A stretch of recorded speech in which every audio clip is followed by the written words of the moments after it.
Hi, I'm Chris Priebe from Chris Priebe Hypnosis, and today I'm going to talk about the dark side of hypnosis and some of the possible side effects of hypnosis.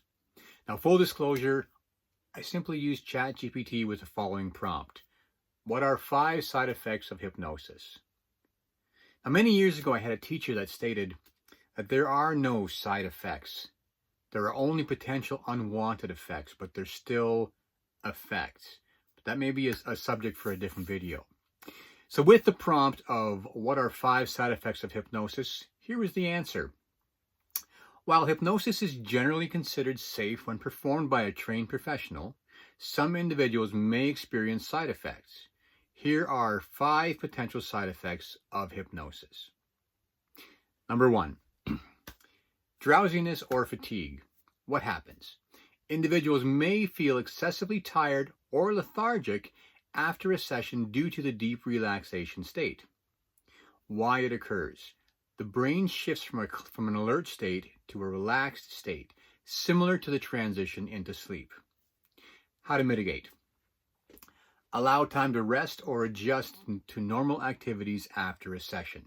Avoid scheduling important tasks immediately afterwards. Okay, so that's what ChatGPT gave me. Now, I completely agree.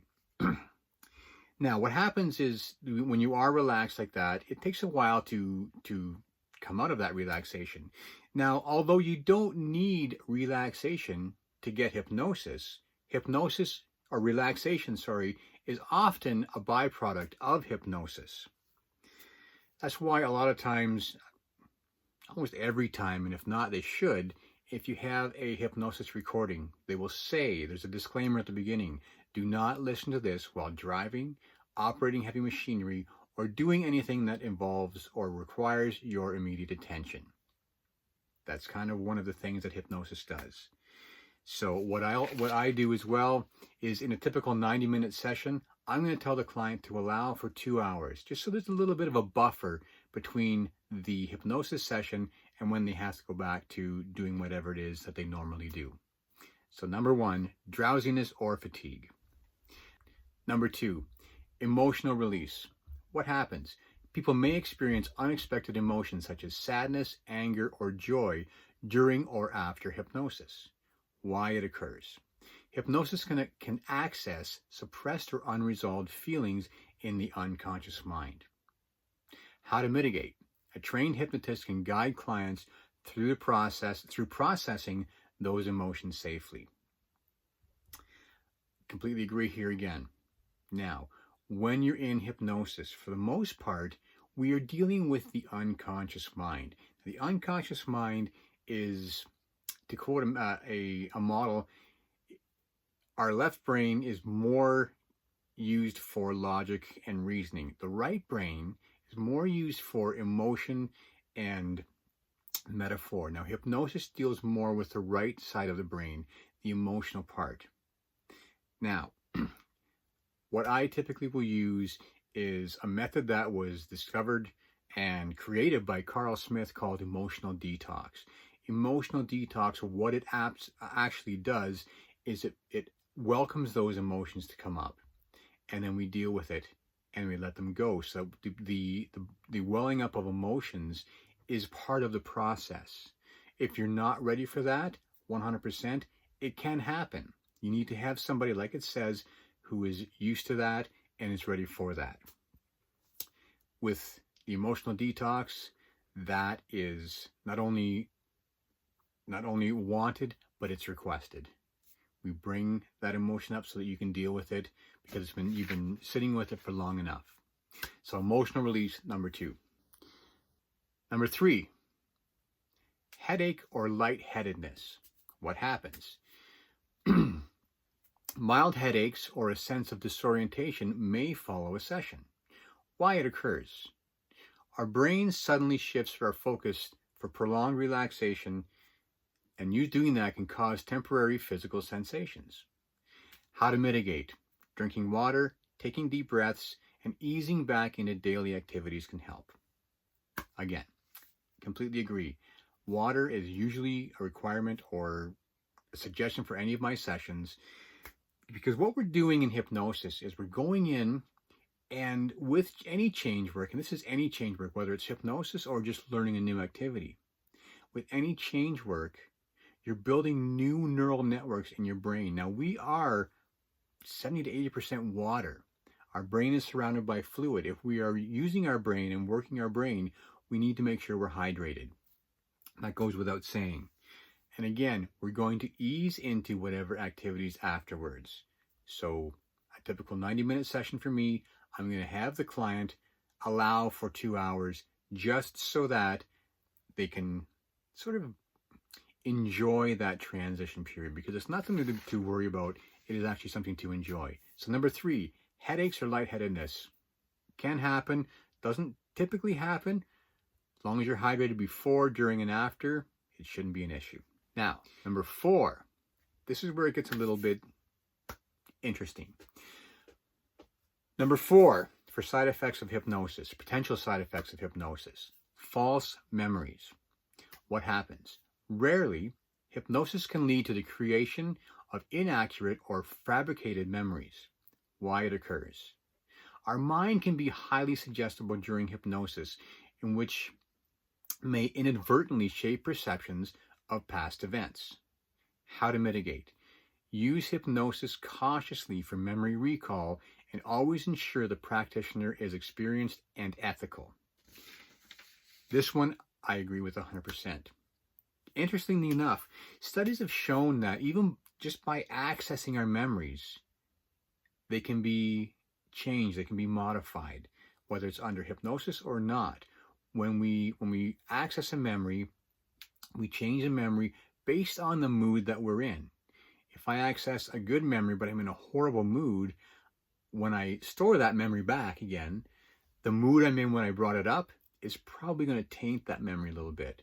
Likewise for the opposite. Now, memories are they're our memories. It's not necessarily the truth. So if you think that you're going to find the truth within a hypnosis session, you're going to find your truth, which may not be, quote unquote, the truth. Because if two people are during witnesses saying a similar experience, they're both going to have slightly different thoughts, memories of that experience. This can happen, again, depending on what you're doing. It doesn't have to be in hypnosis. Now, you do need to make sure that, again, like it says, use hypnosis cautiously for memory recall.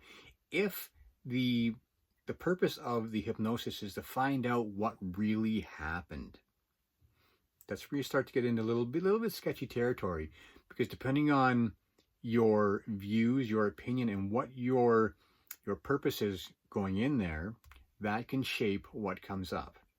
And like I had said previously, where the memory in hypnosis, we're dealing with more of the right hemisphere of the brain, the emotional and the creative part, we can actually change the meaning of a memory. So this one is a little bit, you need to tread lightly here, or just tread cautiously with this. And if a hypnotist says to you that I can find out the truth of exactly what happened, probably you might want to look to get somebody else.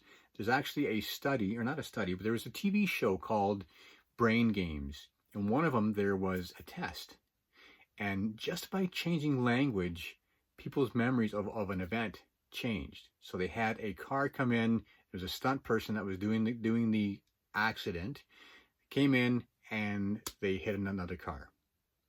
Now, simply by how they questioned the witnesses, and they asked, how fast do you think the car was going when it smashed into that other car compared to when it bumped the other car?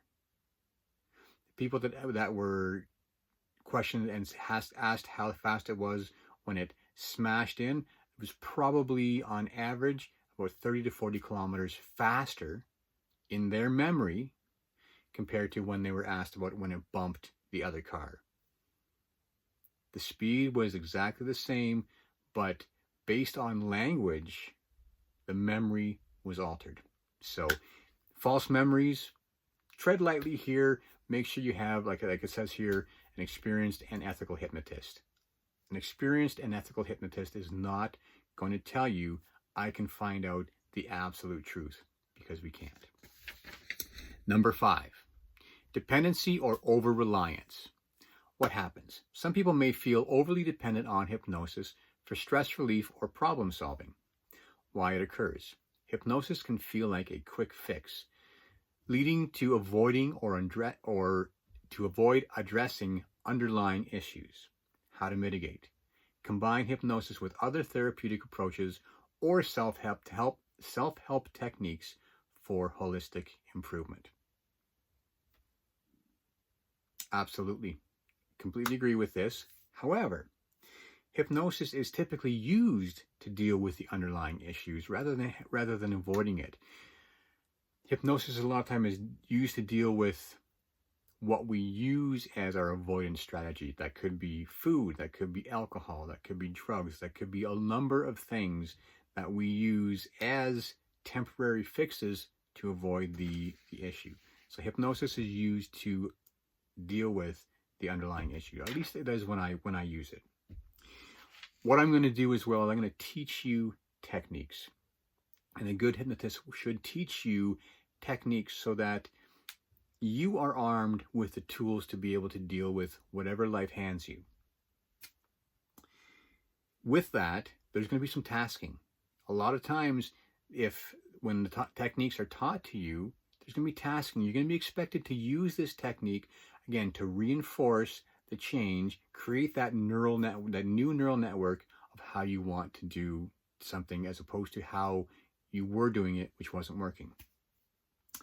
If a hypnotist suggests that you need to come to me every time you feel stressed, you need to come to me whenever you feel this, you need to come to me whenever you feel that, it's probably time to look for a different hypnotist.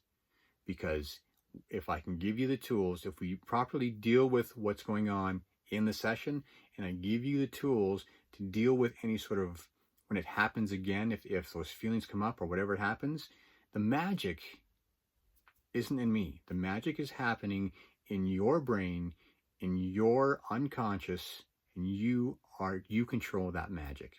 I don't do the magic. I'm a tour guide. I teach you the chords, but then you play the song. The magic isn't in me. So dependency or over-reliance. Yes, if somebody's trying to make you overly dependent on them, be that in hypnosis or anything, it's time to look elsewhere. So that was the 5 potential side effects of hypnosis. They don't sound too bad to me. However, it is something that we need to be aware of. As part of researching for this, I went into ChatGPT and I said, just give me some side effects of typical headache medication. Now, the answer I'm not going to get into here because research that one for yourself. Look at some of the side effects of your regular medication, whatever. Compare those to hypnosis. See which you think are a little more acceptable to deal with. But do that research yourself. Search that for yourself. Hypnosis is really, it's words and imagination. I learned that one from Freddie Jacquin. Hypnosis are words and imagination. And the good thing with that is if there is in the middle of a session, something is happening that's not going the way we want, we simply stop. Whereas when you ingest something, be that alcohol or whatever it is, some things have to run its course. Hypnosis can be stopped whenever we need to. So it's one of the other possible benefits of hypnosis, although there are several. So this is Chris Priebe from Chris Priebe Hypnosis.